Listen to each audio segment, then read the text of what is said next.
जैसे जैसे एशिया के आसमान में मुकाबला बढ़ता जा रहा है और नई नई तकनीकें हवाई युद्ध का रूप बदल रही हैं, भारत भी अपने अगले बड़े कदम की तैयारी कर रहा है। 2040 के दशक को ध्यान में रखते हुए भारतीय वायुसेना अब अपना सबसे महत्वाकांक्षी लड़ाकू विमान 6th जनरेशन स्टेल्थ फाइटर विकसित करने की योजना बना रहा है। यह 6th जनरेशन के फाइटर जेट्स का विकास करना एक बड़ा और साहसिक कदम है और भारत की हवाई ताकत को लंबे समय तक मजबूत बनाए रखने की एक रणनीतिक तैयारी भी है। भारतीय वायुसेना की रीढ़ माने जाने वाले सुखोई Su-30 MKI लंबे समय से भारत की एयर कॉम्बैट फ्लीट का अहम हिस्सा रहे हैं, जिसके 270 से ज्यादा विमान अभी भारतीय वायुसेना में सेवा में हैं। अपनी ताकत, फुर्ती और लंबी रेंज के लिए मशहूर Su-30 एक दमदार 4.5 जनरेशन मल्टी रोल फाइटर है। लेकिन जैसे जैसे स्टेल्थ टेक्निक वाले लड़ाकू विमान और हाइपरसोनिक खतरे युद्ध क्षेत्र में आ रहे हैं, Su-30 MKI के 2030 के अंत तक पुराना पड़ने का खतरा बढ़ गया है।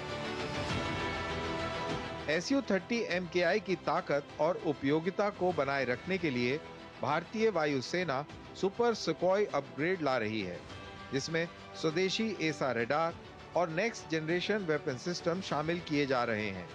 इन सुधारों से उम्मीद है कि यह विमान 2040 के दशक तक युद्ध में पूरी तरह सक्षम बना रहेगा। लेकिन असली चिंता क्या है? चीन की बढ़ती हवाई ताकत।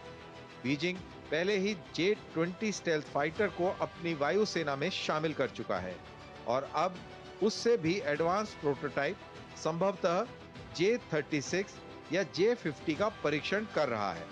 उधर पाकिस्तान भी next generation stealth aircraft J-35A हासिल करने की तैयारी कर रहा है, जो इस क्षेत्र में एयर पावर बैलेंस को बदल सकता है।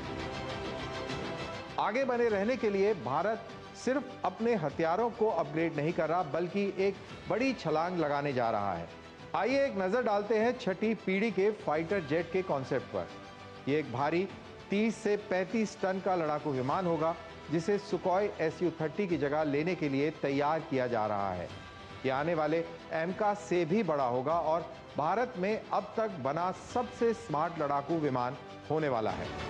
भविष्य का यह fighter jet artificial intelligence, adaptive self यानी परिस्थिति के अनुसार छुपने की क्षमता और कैट्स वॉरियर जैसे बिना पायलट वाले लॉयल विंगमैन ड्रोन को कंट्रोल करने की क्षमता से लैस होगा। इसमें डायरेक्टेड एनर्जी वेपन्स भी लगाए जा सकते हैं और इसमें मॉड्यूलर सेंसर भी लंबी दूरी तक हमला करने की क्षमता रखेंगे।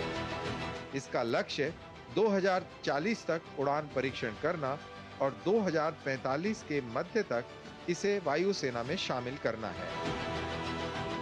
लेकिन इस महत्वाकांक्षा के साथ बड़ी चुनौतियां भी जुड़ी हैं। सबसे बड़ी रुकावट है एक शक्तिशाली इंजन। भारत को 150 से 180 किलो न्यूटन ताकत वाले एक वेरिएबल साइकिल इंजन की आवश्यकता है, जिसकी वर्तमान में कमी है। कावेरी इंजन प्रोजेक्ट में आई मुश्किलें इस बात का उदाहरण है। वित्तीय रूप से इस प्रोजेक्ट पर अगले 20 सालों में 20 से 30 अरब डॉलर तक का खर्चा हो सकता है और इसकी सफलता सिर्फ DRDO या HAL पर नहीं, बल्कि एक मजबूत निजी क्षेत्र और रिसर्च इकोसिस्टम पर निर्भर करेगी, जिसमें आर्टिफिशियल इंटेलिजेंस, मटेरियल साइंस और एरोस्पेस इनोवेशन जैसे क्षेत्र शामिल होंगे।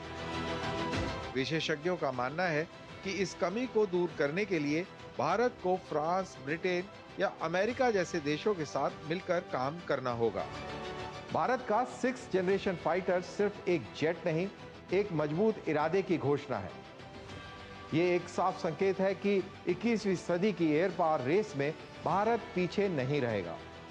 इस लक्ष्य तक पहुंचने के लिए नई दिल्ली को दूरदर्शिता, साझेदारी और पूरे देश के सामूहिक प्रयास की जरूरत होगी।